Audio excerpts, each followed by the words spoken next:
안녕하세요. 상식이 돈이 되는 지식스쿨 쏨디입니다. 이 소리만 들리면 숨겨진 세상을 찾으러 가야 할 것만 같은데요. 작년 이맘쯤 한국은 물론이고 세계를 열광시킨 노래 Into the Unknown. 겨울왕국2는 개봉 전 사전 예약만으로 110만 관객을 돌파했었고 예매율은 무려 92%가 넘어 역대 애니메이션 중 최초라는 기록을 세우기도 했습니다. 그리고 여러 업체와의 콜라보레이션과 각종 굿즈들은 어린이는 물론 어른이들 사이에서도 크게 신드롬이 됐었죠. 겨울왕국 시리즈 외에도 디즈니의 작품은 선보이는 족족 전 세계적으로 이슈를 끌며 남녀노소 여러 팬층을 보유하고 있습니다. 여러분은 디즈니 했을 때 어느 캐릭터가 먼저 떠오르시나요? 다양한 캐릭터들이 떠오를 테지만 아무리 그래도 디즈니의 심벌 캐릭터 미키마우스가 가장 먼저 떠오르지 않을까 싶은데요. 미키마우스는 세계 최초의 발성 애니메이션에 처음으로 등장했고 이후 디즈니의 성공을 이끄는 주요 캐릭터가 됐죠. 그런데 놀라운 건 전 세계로 나가는 디즈니 제품의 모든 미키마우스와 미니마우스의 캐릭터를 그리는 아티스트는 2명이라고 해요. 즉, 전 세계에 공식적으로 미키와 미니를 그릴 수 있는 사람이 단 2이란 겁니다. 심지어 그 둘 중 한 사람은 자랑스러운 한국인이라는데 대체 한국과 한국인의 영향력은 어디까지 펼쳐져 있는 건지 정말 놀랍지 않나요?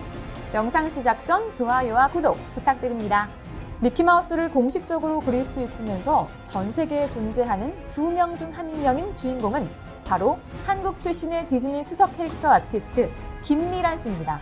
김미란 씨는 12년째 미키마우스와 미니마우스를 그려오고 있는데요. 그는 월트 디즈니 이매지니어링의 컨슈머 프로덕트 부서에서 수석 캐릭터 아티스트로 일하며 디즈니 캐릭터 아트를 담당하고 있습니다. 또 백설공주, 신데렐라, 잠자는 숲속의 공주와 같은 디즈니 대표 공주들과 픽사의 애니메이션 캐릭터도 그리고 있을 정도로 실력이 뛰어난데요. 전 세계 2인에 들기 위한 그의 노력은 정말 예사롭지 않았다고 해요. 그는 1990년대 후반 캐릭터 아티스트와는 다소 접점이 없는 생물학과를 졸업했습니다. 부모님이 의사가 되기를 바랬기 때문이었지만 사실 그에겐 애니메이션이 하고 싶다는 꿈이 있었습니다. 하지만 당시 대형 서점마저도 애니메이션에 관한 제대로 된 책 한 권이 없었죠. 게다가 인터넷이란 개념도 생소하던 PC통신 시절이었기 때문에 당연히 관련된 정보를 찾을 길도 없었습니다. 애니메이션이 배우고 싶었던 그는 부모님께 유학을 가겠다며 어학원 등록증을 미국 명문대 합격증이라 속이고 과감히 미국으로 향했죠. 그야말로 무대책, 무작정으로 미국 유학길에 올랐지만 그저 할리우드가 있는 LA로 가면 뭐라도 있을 거라는 생각으로 향했다고 합니다. 그렇게 미국 영화관에서 디즈니 애니메이션 알라딘을 보게 되었고 이후 서점에서 알라딘 굿즈 책을 살펴보니 스태프 전원이 모두 같은 학교를 나온 것을 알게 되었죠. 그 학교는 디즈니가 세운 예술학교 칼아츠였는데요. 이 사실을 깨닫고 김미란 씨도 이 학교에 입학하고 싶었지만 그림에 대해 알고 있는 게 하나도 없었죠. 이때 한국인의 불타는 열정이 돋보였습니다. 그리고 한국인 특유의 빠른 스피드까지 펼쳤죠. 기초부터 그림을 배우기 시작해 미친 듯한 속도로 1년 만에 카라츠에 입학했고 단 3년 만에 조기 졸업을 한 겁니다. 졸업 후 그는 워너브라더스에 입사해 벅스버니와 우리가 흔히 알고 있는 톰과 제리 캐릭터를 그리다 드디어 그가 꿈꾸던 디즈니에 입사했습니다. 꿈과 희망이 상징 같은 디즈니에 입사했지만 디즈니의 수준은 너무나도 높았죠. 캐릭터를 그리는 데 있어 단 1mm의 오차도 허용하지 않을 정도였습니다. 그렇게 캐릭터를 하나 그리는 데 있어 눈과 눈동자의 위치나 크기, 눈 사이의 거리, 이마의 길이, 얼굴 라인과 모양, 크기, 몸의 비율, 손발의 크기, 팔다리의 두께와 길이 등 지켜야 할 규칙이 100가지 정도가 있었다고 합니다. 그래서 그는 이렇게 깐깐한 기준이 있기 때문에 디즈니가 인기 있는 것이 아닐까라는 생각을 했고 여기서도 애니메이터가 되겠다는 의지를 보이며 1년이 넘도록 혹독한 훈련을 했습니다. 단 1mm의 오차도 허용하지 않는 디즈니 철칙에 따라 노력하고 또 노력했죠. 그렇게 30년 동안 디즈니 미키마우스 캐릭터를 유일하게 담당했던 제프 슐리 밑으로 들어가게 됐습니다. 제프 슐리는 이렇게 말할 정도로 미키마우스에 대한 애착이 강했다고 해요. 미키마우스만큼은 절대 다른 사람에게 안 맡긴다. 그의 말을 들은 김미란 씨는 오기가 생겨 이번엔 미키마우스를 1mm의 오차도 없이 똑같이 그려낼 때까지 연습하고 또 연습했습니다. 그러던 어느 날 제프 실리는 김미란 씨의 미키마우스를 보며 이렇게 말했죠. 저거 내가 그린 건가? 아니면 미란 씨가 그렸나? 이렇게 그는 전 세계에서 단 한 명만 그릴 수 있는 미키마우스에서 또 다른 1인이 될 수 있었습니다. 이렇게 엄청난 노력으로 김미란 씨는 자신이 꿈에 그리던 디즈니에서 애니메이션 캐릭터 아티스트가 될 수 있었는데요. 그리고 김미란 씨뿐만 아니라 디즈니에서 꿈을 그리는 한국인이 더 있습니다. 최영재 애니메이터는 디즈니 스튜디오를 이끌어 나가는 대표 스태프인데요. 그는 한국 브랜드 구두 디자이너로 시작해 애니메이터의 길을 걸은 인물로 독특한 이력만큼이나 라푼젤, 겨울왕국, 주토피아에 이르기까지 끊임없는 발전을 거듭하며 영화에 큰 공을 세웠습니다. 그의 말에 따르면 디즈니 스튜디오 전체 인원이 1000명 정도 되는데 이 중 1%가 한국인이라고 하는데요. 한국 스태프들은 특유의 근면함과 성실함이 두드러진다며 긍지를 보여줬죠. 또 캐릭터 디자인 슈퍼바이저 김상진 씨는 1995년 디즈니에 입사해 약 20년간 라푼젤, 볼트, 공주와 개구리, 치킨 리틀, 타잔 등 굵직굵직한 작품들을 도맡아왔습니다. 게다가 전 세계에 눈보라를 일으켰던 겨울왕국에서 서로 닮은 듯 다른 상반된 매력으로 전 세계를 매료시킨 엘사와 안나의 어린 시절과 두 자매의 부모님인 왕과 왕비를 디자인했습니다.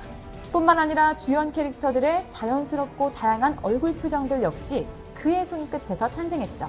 디즈니에서 작품을 펼치던 그는 안락함에 안주하지 않고 한국으로 돌아와 한국인 크루들과 이름을 걸고 작품을 선보였습니다. 그 대표작이 바로 작년 7월 25일 개봉했던 레드슈즈입니다. 레드슈즈는 그림과 내용, 그리고 영어 대사로 이루어져 있어 헐리우드 애니메이션이라고 생각하기 쉽지만 순수 한국 애니메이션입니다. 2003년 애니메이션 원더풀 데이지의 컴퓨터 그래픽을 담당한 홍성호 씨가 각본과 연출을 맡았고 앞서 소개했던 겨울왕국, 모아나, 주토피아 등에 참여한 김상진 씨가 캐릭터 디자인과 애니메이션 감독을 맡았습니다. 레드슈즈는 백설공주와 일곱 난장이의 차관의 이야기를 새롭게 비틀어 독특한 이야기를 담고 있습니다. 마법의 빨간 구두를 신고 미인이 된 스노우와 저주를 받아 초록 난쟁이로 변해버린 일곱 왕자의 모험감이 담겨있죠. 이 애니메이션의 묘미는 누구나 아는 동화를 비틀어 외모지상주의를 비판한 겁니다. 예쁘고 날씬한 외모의 백설공주가 유리관 속에 누워 수동적으로 왕자를 기다리는 그런 내용이 아닙니다. 레드슈즈에서 공주는 통통한 외모로 전통적인 미인상과는 거리가 있으면서 불의에 맞서 싸우는 캐릭터입니다. 이를 통해 레드슈즈는 내면의 아름다움을 깨우치는 스토리로 마니아들에게 호평을 받았습니다. 이런 호평은 한국뿐만 아니라 전 세계 극장가까지 넘어가 활약했습니다. 작년 9월 포르투갈을 시작으로 독일, 홍콩, 러시아 등 전 세계 각지에서 연달아 개봉을 시작했죠. 팬데믹으로 인해 극장가의 암흑기가 시작됐음에도 굴하지 않고 올해까지 총 70여 개국에서 배급을 시작하며 세계 일주를 이어가고 있었습니다. 특히 올해 1월 24일 폴란드에서 극장 박스오피스 성적 130만 달러로 애니메이션으로서는 드물게 큰 성과를 거두었을 뿐만 아니라 7월 2일 호주에서는 254개관에서 개봉해 개봉 3주차 만에 박스오피스 98만 달러를 기록하면서 한국 애니메이션의 힘을 과시했죠. 이어 그 다음 날인 3일 스페인 214개관에서 개봉해 2주 연속 박스오피스 1위를 달성하는 쾌거를 보여줬습니다. 이렇게 각 대륙의 성공에 힘입어 프랑스에서 약 300개관에서 개봉해 호평을 얻기도 했는데요. 이 외에도 7월 말 아르헨티나, 파라과이, 우루과이 등 남미 지역에서, 가을에는 터키, 인도, 체코, 헝가리에서 개봉을 했고 2021년에는 일본에서의 개봉까지 예정되어 있습니다. 그런데 사실 한국 애니메이션 시장은 화려하진 않습니다. 하지만 그 누구보다 기발한 아이디어와 캐릭터로 전 세계에 그 힘을 보이고 있습니다. 그 대표적인 것이 바로 아기상어입니다. 유튜브에서 전 세계인들에게 인기를 끌고 있는 국산 애니메이션 캐릭터 아기상어는 지난해 해외에서 800억 원 이상을 벌었죠. 또 뽀통령으로 통하는 뽀로로는 로열티 연간 수입만 1조 원에 달할 정도입니다. 이렇게나 강력하고 단단한 힘을 보이는 수많은 인재와 지적재산권으로 국산 애니메이션 시장의 잠재력은 무궁무진합니다. 하지만 정부에서 이를 받쳐주지 못하고 있기 때문에 한국의 수많은 인재들이 자꾸만 해외로 빠져나가는 씁쓸한 현상이 벌어지고 있는데요. 이때 정부에서 애니메이션 시장에 대한 지원을 조금만 더 강화한다면 한국은 애니메이션 분야에서도 분명 속의 빛을 발하게 될 겁니다. 언제나 한국의 새로운 도전 K-컨텐츠를 응원합니다. 이와 관련된 여러분의 다양한 의견 댓글로 남겨주시면 감사하겠습니다. 7왕자의 모험담이 담겨있죠. 이 애니메이션의 묘미는 누구나 아는 동화를 비틀어 외모 지상주의를 비판한 겁니다. 예쁘고 날씬한 외모의 백설공주가 유리관 속에 누워 수동적으로 왕자를 기다리는 그 내용이 아닙니다. 레드시주에서 공주는 통통한 외모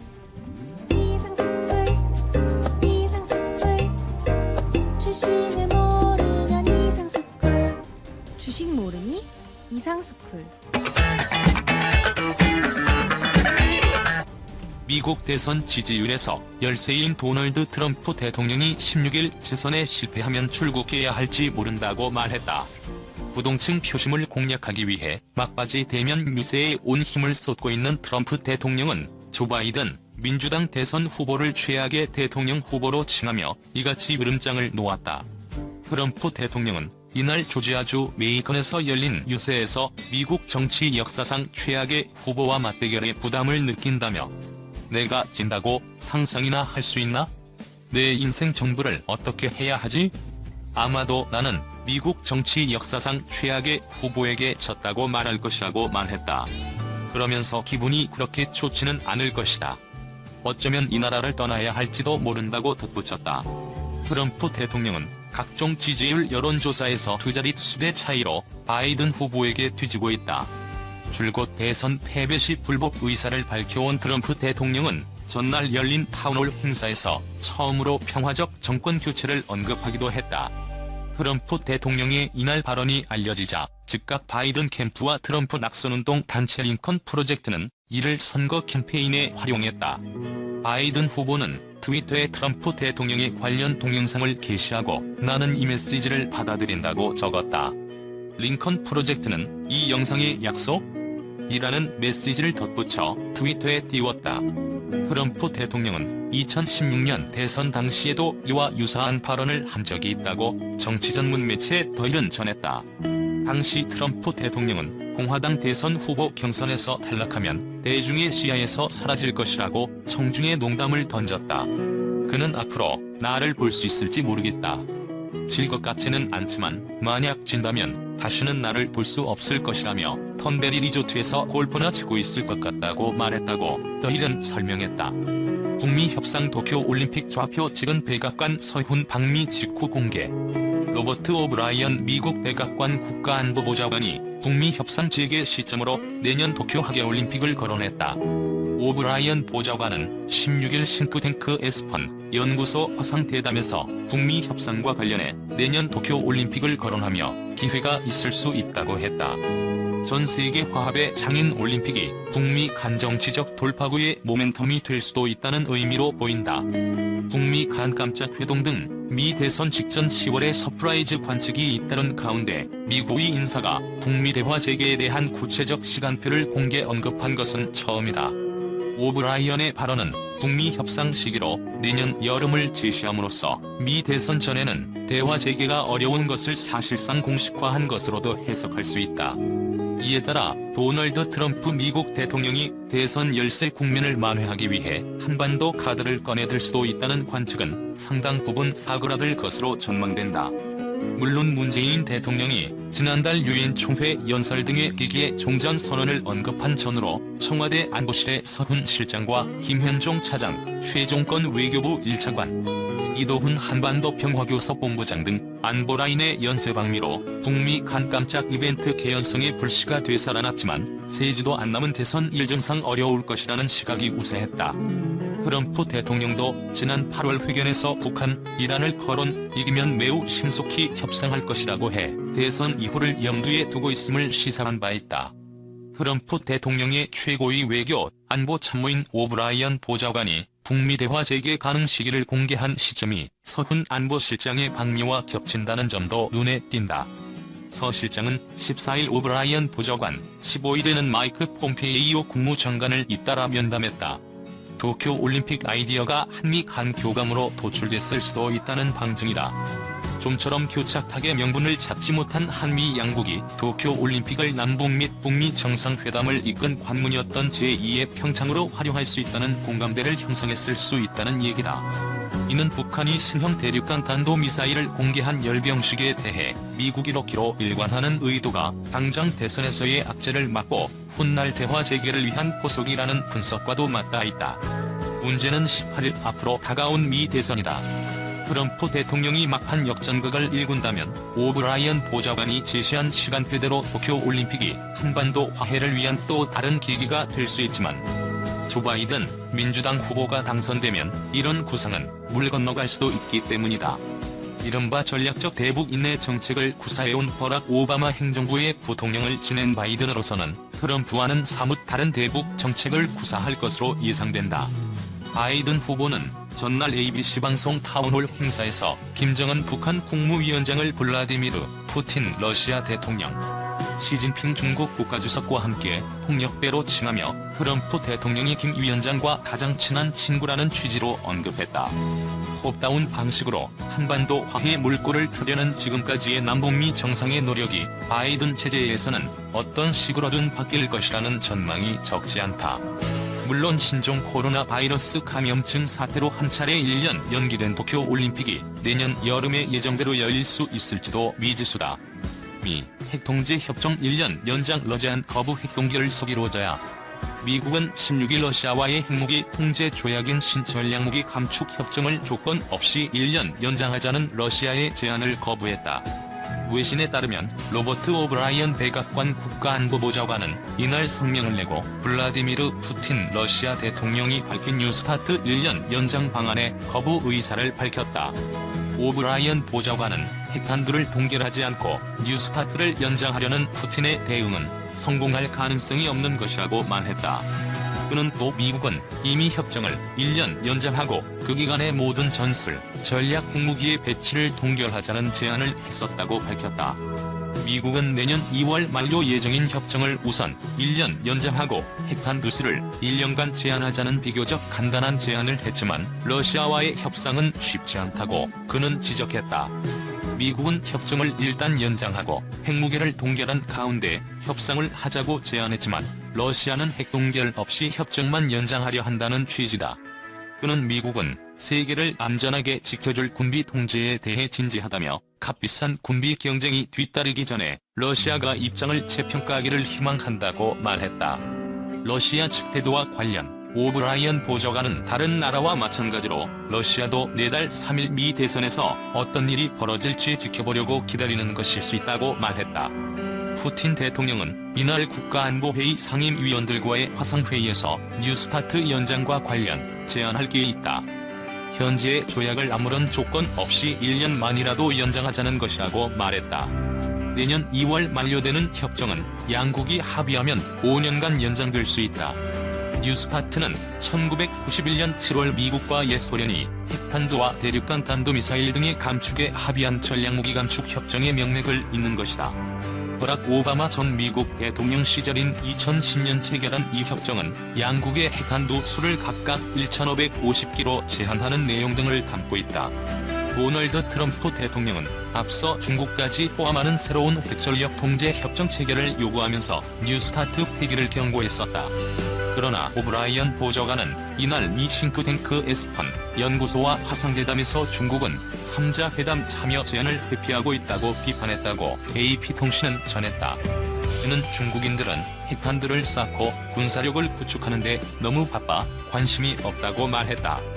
이어 미국은 러시아와 군비 통제 협상을 추진할 준비가 돼 있다고 강조했다. 양국 협상 대표인 마셜 빌링슬리 미 국무부 군비 통제 대통령 특사와 세르게이 랴브코프 러시아 외무차관은 6월과 8월에 이어 이달 5일에도 협상을 진행했다. 이후 빌링슬리 특사는 협정 연장에 대해 러시아와 원칙적인 합의에 도달했다고 밝혔지만 랴브코프 차관은 받아들일 수 없는 제안이라며 부인했다.